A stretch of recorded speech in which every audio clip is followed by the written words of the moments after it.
Welcome to the MS&Me Radio Network. The broadcast shows are for informational and entertainment purposes only. They are not designed to provide listeners with specific personal, medical, or counseling advice. Individuals with a medical issue should always consult their healthcare provider. MS&Me is not responsible for content of individual shows. The views expressed by show hosts or their guests are their own. Enjoy the show. Hi, this is Dawn Melanie, and as always, I thank you for taking the time out of your busy day to join me for another episode, another broadcast of my series titled Managing Self, where I open up to you, the audience, the listeners, of how I manage my multiple sclerosis through elements that I deem to be key to my success. That is my successful management of my multiple sclerosis. Now, first of all, I want to define success. Looked up several definitions, but one that I think kind of sums it up pretty well is the following. Let's see. Success is the accomplishment of an aim or purpose. Again, success is the accomplishment of an aim or purpose. My purpose with living with multiple sclerosis almost 20 years is to be healthy and fit and not be a burden on myself or a burden on any of my loved ones, or I don't want to be totally reliant upon caregivers, but if so, I want to do my part to minimize that burden. So again, it's me managing my multiple sclerosis, and that's, I think, success. My success is measured by just that, the definition that I've given you. The accomplishment of an aim or purpose. So, as you can tell, as always, I speak of my success in attaining and furthermore maintaining a healthy existence, not just physically, but also mentally and emotionally, and very much so spiritually. Now, over the past 19 years, I believe I have had success in managing my MS through elements, again, that I deem as necessary, as these are fun. I know that the more fun that I have, it's inevitable that the less stress that I'm going to encounter. Stress and MS, we know, aren't a good pairing. Let's just say that. Pardon me. Some other ways that I manage my MS is, of course, supportive relationships. Not only family, but friends. Close friends who understand your challenges and why you can't go out for happy hour if it's only 6 o'clock because you're tired. Supportive relationships who understand my challenges and who understand my challenges and who also encourage me to strive to overcome them. Another important element is a daily on my mind is a fit lifestyle. I try every day to live a fit lifestyle, and a lot of this includes not only working out or walking when I can, but healthy food is a part of my my management. And by healthy food, I mean not just eating it. Yes, I love to eat food. Yes, I eat pizza every Friday. It's like a ritual. But I like to cook as well. I like to cook good food. And some people often ask, well, how do you eat so much food and stay fit? I said, well, I believe that it's important to not deny yourself of anything. And as far as food's concerned, I don't deny myself of anything. For instance, if I want let's say half a glass of wine at a special occasion, I may indulge and have a half a glass of wine. I say half glass of wine because that's my absolute max. Anything beyond that is in excess. So again, I understand myself, and I know that I can indulge responsibly if it's moderate consumption, for instance, food. But this moderate or modest indulgence, I think it leads to a good balance and a balance of a healthy lifestyle. So I don't ever want to cut anything out of my life. So this is totally critical to myself. Indulge, but do it modestly, or pardon me, moderately. So, about 4 weeks ago, I spoke to you somewhat unconventionally. That is, I recorded the show from my hammock in my backyard. peaceful, calm, serene atmosphere. I was totally relaxed, no stress at all. But the turmoil that I soon faced, and some that I'm still dealing with today, is beyond any woes that I've ever dealt with relating to multiple sclerosis. And that is my mom, my number one cheerleader, my number one fan, the lady who chauffeured me around when MS complications kept me from driving, that is driving safely, due to my compromised eyesight, tremors of my hands and feet, the one who drove me to the gym, sat and waited while I pathetically tried to competitively compete in racquetball, because that's who I was, and that's who I was not. She took on the duties almost 20 years ago. Even, like I said, 20 years ago before my diagnosis. And I guess chauffeuring duties again 10 years ago. This 10 years ago I lost my eyesight, my right eye, pardon me. Well, anyway, this superhero woman, my mom, she had complications from a routine knee surgery. And the complications that led to my stay on scheduled stay at the hospital with her for 10 days, 10 straight days. Now, that's a short term considering she left my dad. No, she didn't leave my dad, but my dad stayed in Louisiana. Actually, it's my dad who encouraged her to come take care of me, because he knows, Mama knows best, and she can do best. She's an expert. She's Mom. So he knew that, and he encouraged her to come take care of me, which she did for 3 months, actually. And she left me in Louisiana, came out to Texas, and basically to take care of her baby, me. And her baby, who had actually left her hometown, New Orleans, less than 1.5 years prior to the onset, my initial onset of MS symptoms. Okay, so you're like, wait a second, Dawn Melanie, she's all about positive vibes, no doubt. Positive vibes, positive thinking. And as you may know, I always see the glass as half full, never half empty. I know my mom was in ICU and was monitored closely, but okay, all right. Okay, this is weird. My mom's in ICU, yet I'm like going, this is positive, right? I'm being positive. Because at that point, looking in at the situation, any of us with MS knows that this sounds like the absolute perfect recipe for the occurrence of an MS flare-up or an exacerbation. Now, unfortunately, many of you listeners out there have had firsthand experience with such an exacerbation, which clinically defined as a worsening or medicine. An exacerbation may refer to an increase in the severity of a disease or its signs and symptoms. A flare-up. So one example is my mom. She actually had an exacerbation of asthma that occurred as a serious effect of the drastic increase in the temperature change from the operating room to the recovery room. That warmth kind of is what triggered her, and that led to her exacerbation. It led to shortness of breath, and no doubt that was a series of stressful nights and days for myself. And again, like I said, any of you out there, either with MS personally or know someone, you have a good understanding that stressful situations are not good for MSers, because it can lead to just that, a worsening. So you may say, wait, she's positive. So what was positive about this experience? Well, of course, okay, I'll be silly here. Of course the food was, 5-star quality food at the hospital. So the food was really good. But, that's me looking at the bright side. I was stuck at the hospital for 10 days with 5-star quality food. But that's not all. The number one reason I say why this was the positive that I could take away from this is that I was where I was supposed to be. That is with my closest family member, my mom, the woman who loved me unconditionally since birth.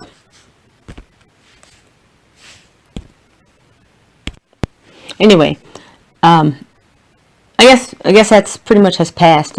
She's home now, and she's as feisty as ever. That's my dad. 58 years of marriage. Yeah, she's as feisty as ever. Anyway, in fact, she told me how she apologized to one of the follow-up home nurses because she did as instructed. Squeeze my fingers, the nurse asked, and she most happily obliged. And oh my goodness, like myself, she's somewhat of an overachiever. And I tell her, I say, man, this apple didn't fall far from the tree, and the tree wasn't on a hill. That's my mom always says that. But she went above and beyond, and she squeezed the heck out of the nurse's finger. So she did apologize because she was being silly, which my husband says I get that attribute from my mom and her silliness. That's okay. That's fine.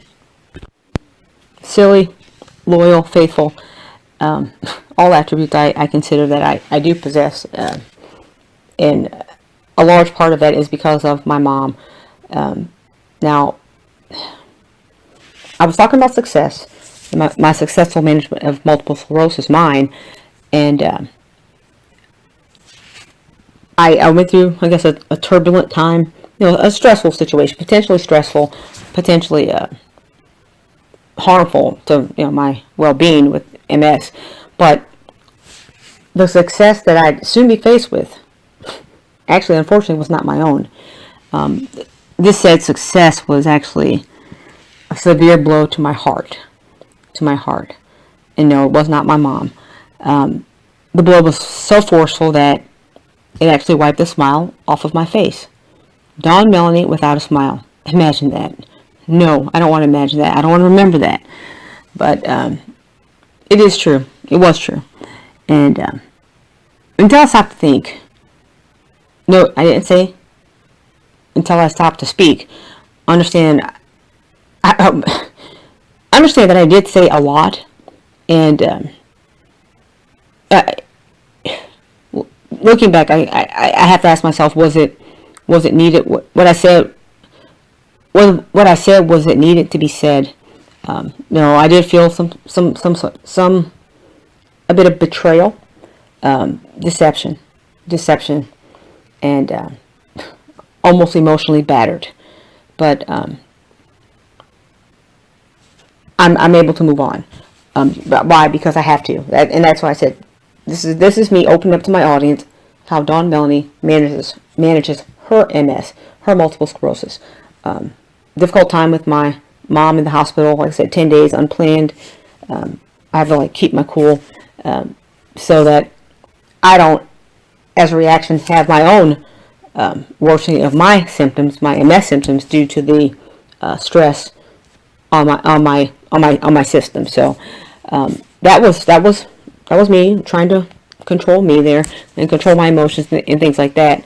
And you've probably already guessed the gist of almost my torment, or my torment that I experienced shortly after my mom's hospital stay, and that is a conflict with my dear husband. And I want to clarify that it wasn't the big one. It wasn't the big one. The one many people probably think immediately, the big one. But kind of like MS, it was somewhat silent. We joke and say that MS is an invisible illness, because oftentimes, with me, people look at me and you don't look sick. I've heard it 1,000 times. I don't want to look sick, or should I say thanks? It's funny, I'm still not sure how to answer that. I guess it depends on the situation. When they tell me I don't look sick, I say, well, today is a good day.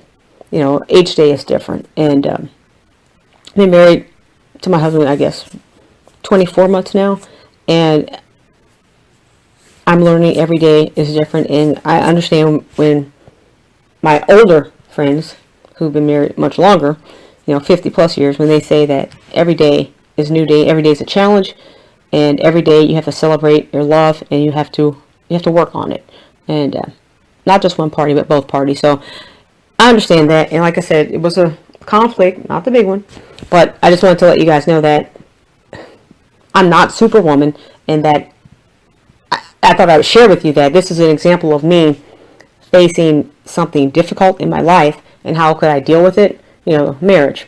Some of you may be married, some of you may not. Some of you may have MS, some of you may not. I have MS, almost 20 years. I was married before. My late husband died almost 7 years ago, so I'm married again. I didn't think I'd be married, but my husband convinced me that, hey, he was my knight in shining armor, and I'm married again. So I understand, just like the first marriage, it would be, every day would not be sunny days, but it's how you, I guess, I'm in North Texas, so when I use weather analogies, and this is a perfect opportunity for a weather analogy, but every day is not a sunny day. However, in my car at all times, I keep an umbrella, a rain jacket, a white jacket, or long sleeve shirt to keep the sun off of my arms if it's super sunny. Me and the sun don't do well. I keep sandals, I keep boots.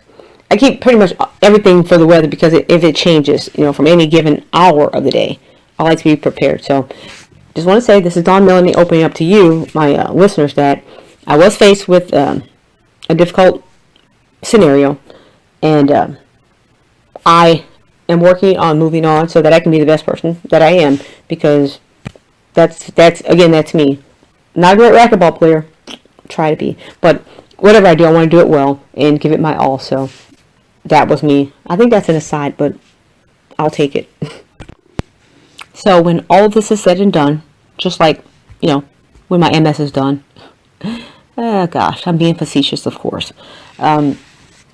MS today, there's no, I don't know of a cure that's been shared with the world publicly for multiple sclerosis. So I'm being facetious because I said that when all was done with MS, because I know that each day is a challenge that we have to face. Unpredictability, it's different for everyone, but if it's important for us to live a healthier lifestyle and just the best life that we can, we have to accept that challenge every day. So I accept. Let's not say accept. I tolerate MS. I'll tolerate MS. I tolerate the troubles that it gives me, the suffering sometimes that not being able to hear and speak, and stuttering or dropping things. That's it's kind of aggravating, but I can tolerate it from time to time. And same thing with marriage. Same thing with marriage. I accept the challenge day to day. I knew that it wasn't going to be peaches and cream every day, but the challenge, I guess the biggest challenge for me, like I said, the episode talking about managing myself, multiple sclerosis, and one thing, like I said, was managing stress. And it sounds good to say I don't have MS, or MS doesn't have me. I have MS. It doesn't have me. That sounds really great. It sounds great, feels good, but I know what it is. It is what it is, and that's that multiple sclerosis, or MS, is an unpredictable, often debilitating disease of the central nervous system that disrupts the flow of information within the brain and between the brain and body. So I can be, I don't have MS. MS. What is it? I have MS. It doesn't have me. Oh, yeah, okay, but still, MS is affecting you.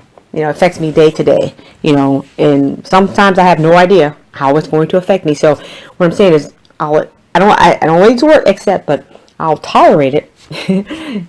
Almost like the challenges we have in marriage. I'll tolerate it and try to make it the best that it can be.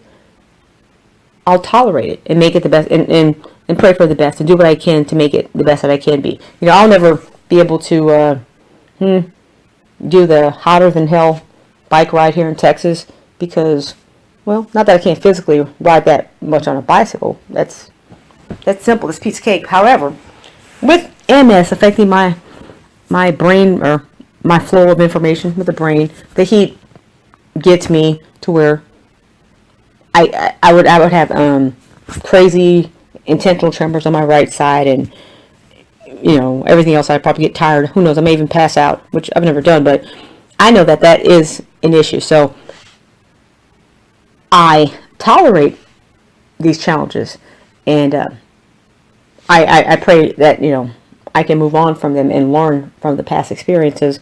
Just like, well, kind of like, I remember going into a sauna. I said, "Oh, I feel great."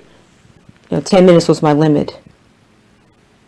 Well, I felt great. I pushed it to 12 minutes. Well, that was really stupid on my part. Really stupid. So I know what I can tolerate and what I can't tolerate, and I need to make adjustments accordingly. So if it's important for me, I'll make adjustments accordingly. My marriage is important for me. I'll make adjustments accordingly. And I really do hope and expect my spouse to do the same, as signs, as continued signs, for the benefit of our marriage. My multiple sclerosis, definitely the same thing. I just came back from my 104th infusion. I figured I need a new hobby. However, I am exacerbation free for, 8 years now. And, this is a small price to pay, driving about 80 miles round trip or so, getting stuck and sitting there for a couple hours. But, again, that's me looking at the bright side of things like that. So, that's me managing my MS, doing what I have to do, that is taking care of my body, physically and mentally, emotionally, and also spiritually. So, I pray that each of you out there, the listeners today, will learn to find your happy place and make the most of it, and be the best person that you can be, again, both physically, mentally, emotionally, and spiritually, in totality. Be the best person that you can be, and that is without stepping on the toes of others, particularly the ones that you love the most. With MS, I know that I can't just go into the sauna for 25 minutes and expect, or not realize that there's going to be consequences, that I'm going to have spaghetti legs or things like that. I can say that I did, and I say, oh, I only went in there for 5 minutes, but the truth is going to come out. I went there for more than what I should have been in there. So, lying, like I said, I'm talking about this, but I just want to say that lying by omission, I understand that it's not intended to be harmful by any means, but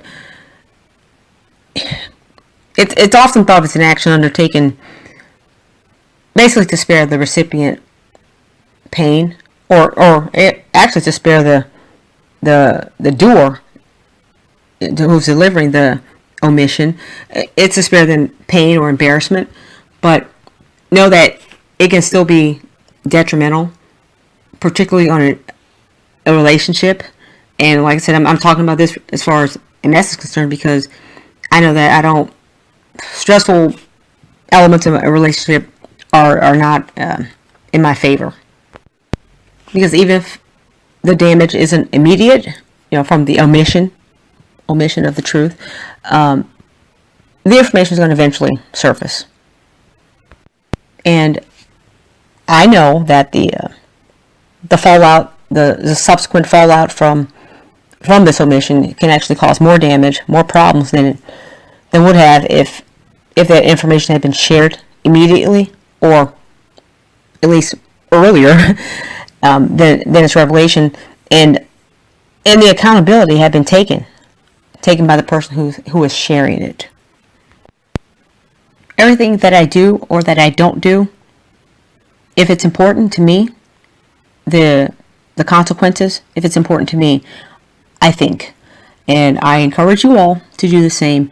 And just like my MS management, I think about my timing of my infusions, any medications, doctor's appointments. I think, and actually, this is actually something that I've learned, and I'm learning still to do before I speak. Like I said earlier, some occurrences happened that were disturbing to me, and I wanted to kind of flat my chops, kind of respond verbally, but I know that that's not the best thing always, because sometimes we say things in denial, sometimes we don't say things in denial, sometimes we say things to hurt others' feelings, and I don't want to be that person. People say I have MS, it doesn't have me. Sure, but because of the MS, I am affected. I'm affected by the heat. I'm affected by the cold. I'm affected by just walking. I'm affected by a lot of things that I need to take into consideration. So I can say this. It sounds great, but let's be honest with ourselves. And that requires being truthful to ourselves, and also to stop and think. And like I said, before I speak, I'm learning that I need to think. Is it going to be productive? Is it going to be successful? Successful dialogue. I want to engage in successful dialogue with procuring that purpose, or something I'm aiming for. Like in my relationship, that's that bond, emotional bond between my husband and I. And with my MS, that purpose is to be healthy, healthy lifestyle, as much as possible.